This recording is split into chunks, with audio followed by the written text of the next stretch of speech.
want to ask you, was it harder being a woman and, you know, you being a minority Latina woman? Is it harder to get into this industry? And what was those challenges and what was it like?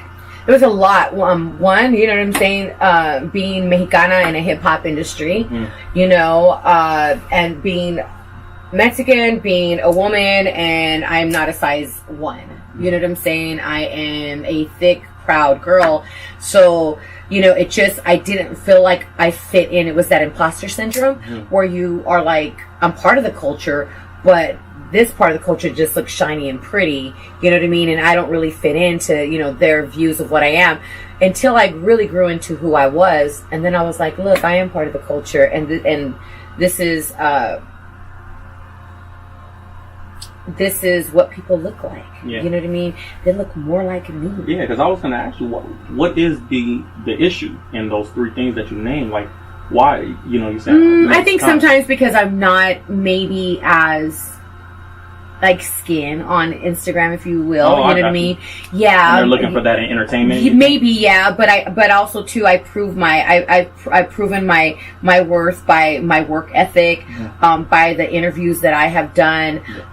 There's nothing too gossipy on my interviews. That's not what I'm about. I'm not. I'm not a shock jock. I'm not a clickbait. I don't care about clout. When artists come in, they feel so safe with me because what you do personally is none of my business. When you come into the studio, what you're doing for the culture, how you're contributing to the culture, and what you're doing to the community that supports you is really what I want to know about. And so they love that, you know what I mean? So I think that my work stands out, and I just grew into who I was, and I was like, look, this is who I am, take it or leave it. And I noticed that the more I embraced myself, people just embraced me, you know what I mean? So you can tell when people are authentic and when they're, you know, genuine as to somebody that's trying to pretend that they're not. Well, you could, especially as a man, you could see another man in like 5 seconds, you can tell, you can read them. You feel me? Same thing. What type of man they are. Yeah, exactly. So I just kind of grew into who I was, and I learned that not everybody is like me, and I have something that's special. And what is really special is my upbringing. You know what I mean? Is, you know, my family being from Compton, us moving. Before, you know, I sat down with my mom, we talked about all the schools I went to, and we were listing all the schools from tiny tot until 12th grade. I literally went to 13 different schools before I graduated. And so we moved around, Linwood, Watts, Compton. I mean, we were in San Fernando Valley for a little bit, in Southgate. It was just really like whoever could house us, you know what I mean? Because my parents were divorcing and my mom was trying to get back into school and still juggle taking care of 2 girls by herself. So I think that my upbringing has really contributed to what I'm doing, and the fact that I'm proud of it, you know.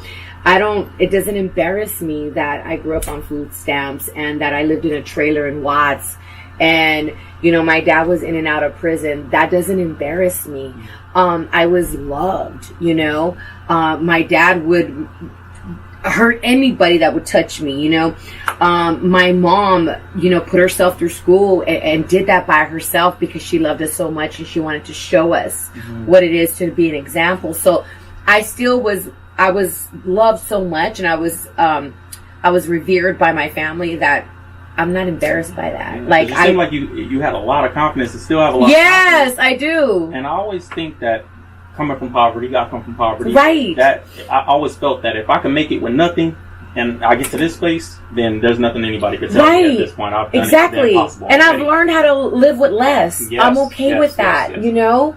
I want to ask you, on the business side of the industry, how did that confidence affect you in business negotiations when now you're at this place where you've done a few things and you have a little bit of a name for yourself, and you, I'm sure, are thinking, I need a little more respect in these business. No more internships, right? No more internships, how did that confidence, right? You know, affect you in the business negotiations as well as being a woman in those negotiations? You know what? I was around certain people in radio that I was privy to negotiation deals.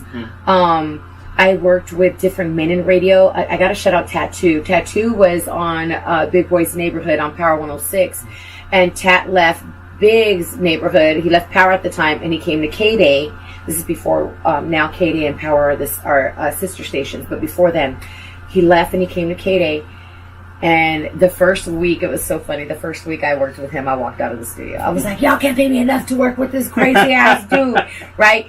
Then we built, and now he's like my brother. And I think he's probably like, I always tell everybody, he's probably one of the most creative radio personalities I've ever met in my entire career. Wow. Entire career. Tattoo.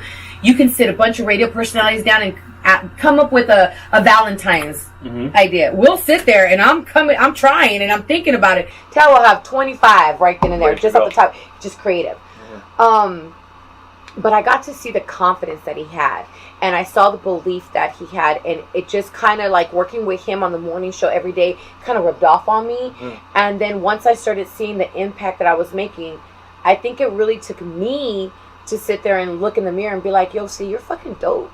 You're dope, bro. Like, what you've gone through. And I really had to tell myself that. And I was like, and then I saw younger women coming to me, wanting me to mentor them. And that kind of, gave me the confidence. One, because I'm such a fighter for the underdog.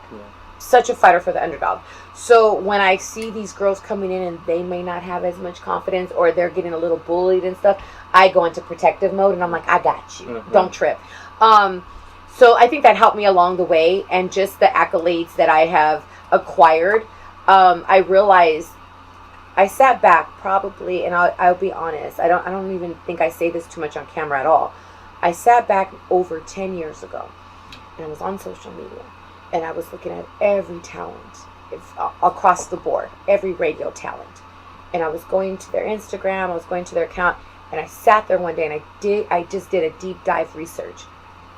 And it was like, what's missing? Because they're doing so many amazing things, and it's just dope. But there's something missing, and I don't know what it is, and I got to put my finger on it. So I'm going through everything, the community. There was a lot of pop culture, a lot of entertainment, but I was like, oh, that's where I can go in. That's an untapped market, and I love the community. This is easy. It's almost like God was like shining a light, like, Cece, I got you. And I just really dove into the community and really started doing a couple of events, and then I just started seeing the help that the community needed. And it just, like, I don't know, it just worked for me. It just, like, I love people, and when people are hurting or people need help, like, I will figure it out. That's one thing that's really good about me, is that I will fucking figure it out. I don't tell anybody I don't know. If I don't know, let me get back to you. I'm gonna figure this out, how to help you. So I started doing food drives, and I started doing backpack giveaways, and I started doing dinners, and I would pay for different people's school supplies quietly. I didn't need to tell everybody this, and it just helped out. And then once it just started flourishing, I'm like, okay, this is cool, this is what we're doing. A couple years ago, I held a backpack school drive in collaboration with somebody else. And a mother had hit us up on the phone lines, and she said, hey, Cece, I have 2 kids and I'm a single parent. If I take them, can they get school supplies? But here's the question I have for you. I'm single parent, I'm struggling, I'm going back to school because I want to better my life. Do you think I could get some school supplies too for my college? And I said, yeah, come on through. So she came through. There was a separate line. I didn't realize that when she got to that line, they had turned her away, and they said it's only for the kids. So she came up to my booth, and she's like, it's okay, but they said it was only for the kids. And that bothered me because I made her drive down. So I said, what's your Zelle? I'm going to Zelle you. And I Zelled her a certain amount, and I said, this is me. I'm Zelling you for your school supplies because, and she's like, you don't have to. I said, I know, but I feel bad. You got in your car. You're a single parent. You drove down here. Like, I understand, what it takes. Let me Zelle you. So I Zelled her, and that was it. She was thankful. Okay, then I go on to doing everything that I do, working and stuff. A couple years, have passed. Literally, maybe 2 months ago, she DMs me on Instagram her certificate. Wow. And she said, I want you to remember, and I wanted to show you this because you were the one that gave me my school supplies. I graduated. Wow. Yeah.